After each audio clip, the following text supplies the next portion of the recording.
Back in the lab, it's Reggie and Luke on the Superior Sports Talk Show on the Locked On Sports Minnesota Network. I'm so excited to bring in our guest today as we gear up for the 2022 NFL Draft, just 16 days away. He's a national scout and NFL draft analyst for Cover One Sports. Bringing him in now, my good friend Russell Brown on Twitter at RussNFLDraft. Yeah, it's great to be talking to you, brother. How you doing? For guys like you and me, it's a wonderful time of the year, right? Mock drafts. You were down at the Combine in Indy. You were at the Senior Bowl in Mobile. The team interviews, the swirling rumors and speculation. Russ, if you had to pick one thing, what's your favorite thing about just this pre-draft process? Honestly, it's learning the player and figuring out who they are, what makes them tick, seeing their background information. You know, like you look at a player like Nakobe Dean. He hasn't had a B+ since his 8th grade year of middle school. Went to school for mechanical engineering. A very clear, smart guy off the field, smart guy on the field. Having a meniscus issue right now in his knee, which is why he's kind of all over the board and why he hasn't tested this off season yet. But you know, you look at him. You look at other players. You look at Trayvon Walker, for example, was a walking double-double in high school in basketball. You go and you watch his games.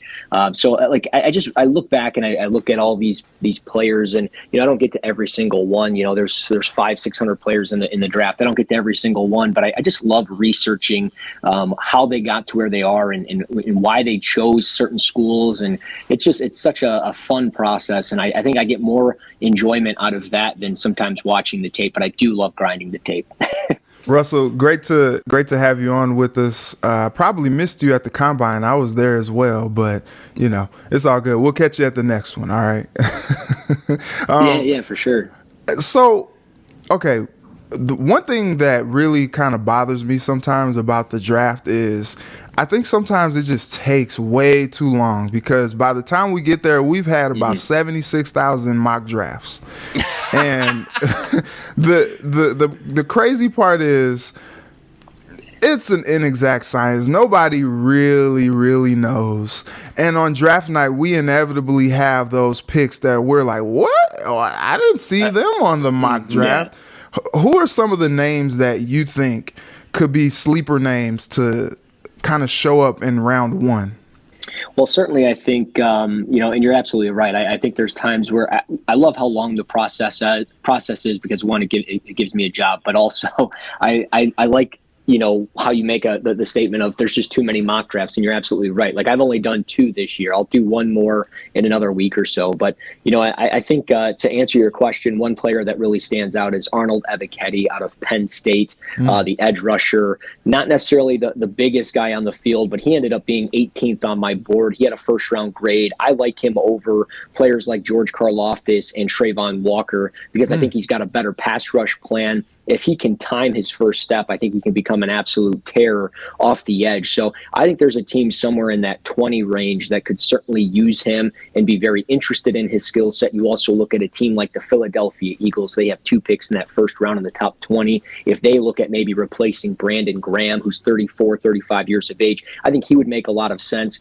I would say Trevor Penning, because he's a little bit of a small school guy, but he's done so much for his draft stock. I don't think it would be surprising. But the other player would be Lewis Seen out of Georgia. He's gotten a lot of love, a lot of hype. He's a very physical playmaker in the back end of that defense. Some might even say he's the best player on that defense because of his range and just his physical presence. He's got that enforcing ability. So I think this safety class is very good. And if, you know, it's more so you have Kyle Hamilton, then you kind of pick your flavor between, you know, Jaquan Brisker, Daxton Hill, players like that. So Seen might be that player that comes up onto the scene, no pun intended, but he might be a top 25 pick when it's all said and done. I want you to put your GM cap on here for a second, Russ, and talk to us about the Minnesota Vikings and what they could do with that 12th overall pick. Remember, you're the GM, okay? You got a first-time head coach in Kevin O'Connell, a lot of pressure, but your job is just to bring best group of players to build this roster. So If you're the GM for the Vikes with that 12th pick, what's just the ideal scenario you're hoping to fall into place in your lap on draft night? Realistically, you're hoping for a Kyle Hamilton to fall into your lap, just to get another safety back there to pair up with Harrison Smith. Obviously, I don't mean any disrespect to Josh Metellus or Cameron Bynum back there, but I certainly would think upgrading another safety back there would be huge, and I think Hamilton would be a great addition. If not that, I would be really intrigued with maybe a Derek Stingley Jr. out of LSU, just simply because you would pair him up with, Patrick Peterson. And I know they've added some players into their secondary, but I think a player like that, if you can get him back from 2019 and get the ball skills and get the speed, which he showed at his pro day, and the athleticism, if you can get that player back on the field and he's healthy, then I think you get obviously one of the best players in the draft. And beyond that, I mean, he just has to stay healthy. He's only played in 10 games over the last 2 seasons, so that's a very big concern. And if it's not that, I mean, do you look at a player like a Jordan Davis out of Georgia? I think that might be an interesting fit, just simply because you could plug him into the middle of that defense with Dalvin Tomlinson. You see the elite athleticism from a player that size. And, Luke, we've been talking a long time. This team is always, it feels like every year we're talking 3 techs, 1 techniques, 2 eyes, 0 shaded defensive tackles. And I know, Dalvin Tomlinson's in the middle there, but Jordan Davis, I just feel like plugging in the middle of that team, and with how Green Bay can run the football, with Detroit putting the emphasis of running the football, that might be the way to go. And then just the outside chance, the outside chance of maybe going at wide receiver, that maybe they get a little splashy because it's O'Connell. Do they look at a Chris Olave out of Ohio State, a Garrett Wilson out of Ohio State? I think both of those guys would be really good fits. And honestly, I think Drake London would be a good fit, because a lot of people say he's only an X receiver. The majority of his snaps early in his career were played out of the slot. So I think he's kind of that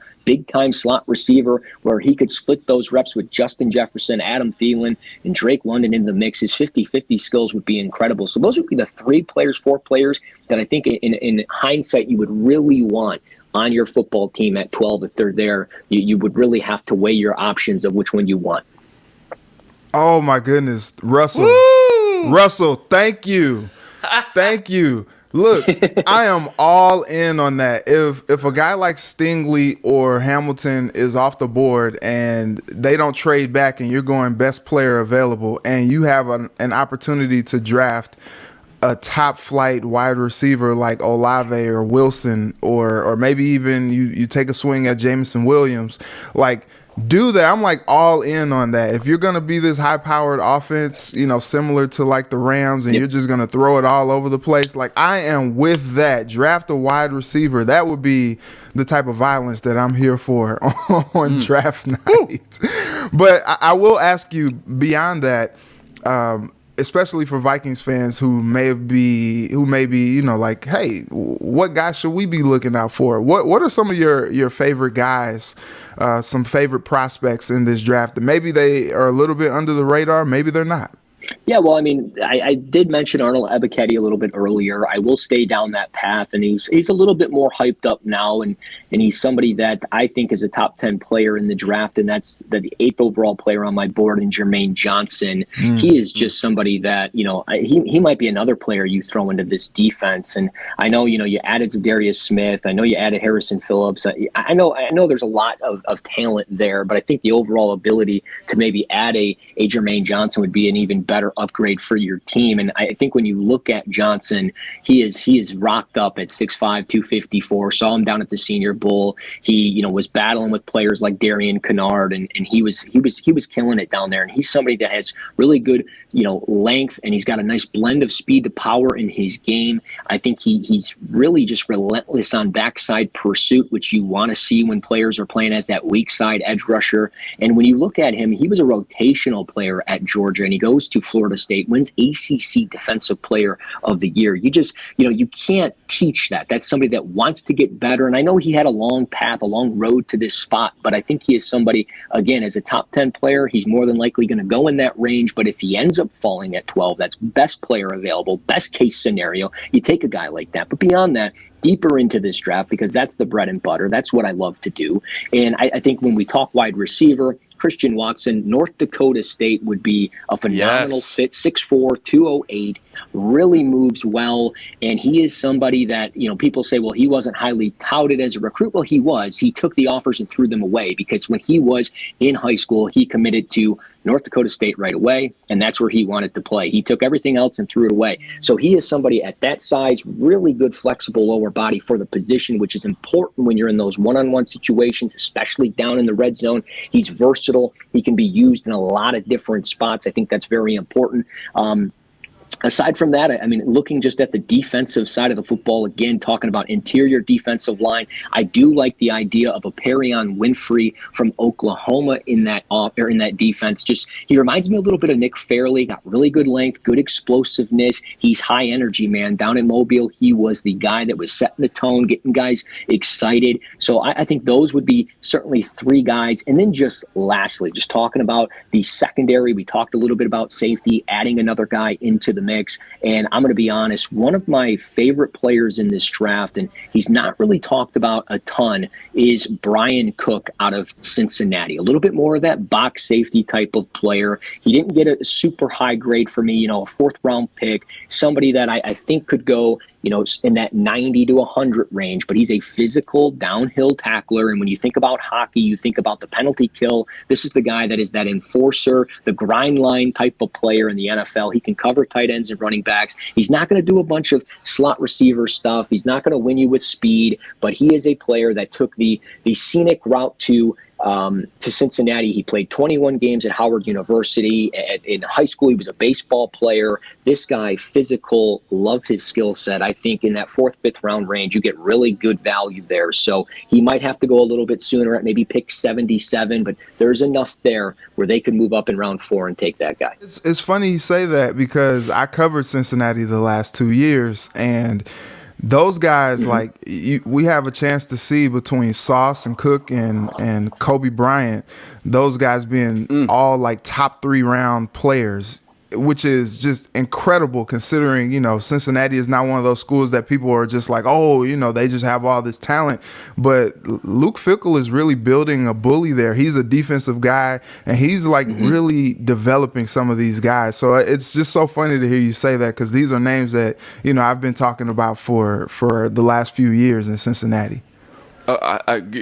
Can we give Desmond Ridder a little bit of love here too, by the way, guys? I mean, maybe the number 2 quarterback going in the draft. We'll find out. Russ, you got me ready to run through a wall, man. I wish the draft was tomorrow. I wish we could pick your brain all day, all night. But before we let you go, Russ, what can we look forward to seeing from you over the next few days leading up to draft weekend?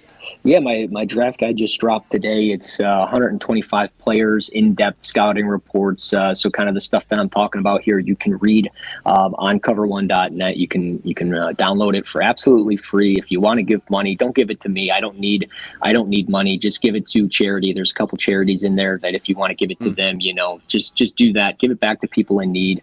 And other than that, I mean, there'll be a final mock draft, hoping to finish in the top 15 like I did last year. We'll see how the pressure will be on. This is a tough draft this year, so I might just bomb the thing. But other than that, man, just find me on Twitter at Russ NFL Draft. That's where all the content is. So I appreciate it, guys. This was a lot of fun. He's Russell Brown, one of the best and brightest coming up in the NFL draft business. And like he said, be sure to follow him on Twitter at Russ NFL Draft, and all his great work for Cover One and Woodward Sports. Thanks, Russ. Reggie, I know you're not a draft nut like myself, but did that get you a little fired up there for the draft? It 16 did. days away? It did. Look, 16 days away. Just make it tomorrow. Let's do it just tomorrow. Let's do it. I'm ready. I'm with you, though. Too many mock drafts. I mean, the pre-draft process gets to be a little long in the tooth. And all right, enough already. The rumors are swirling. The interview. I know. Get it. Let's get to it. Let's go. Come on.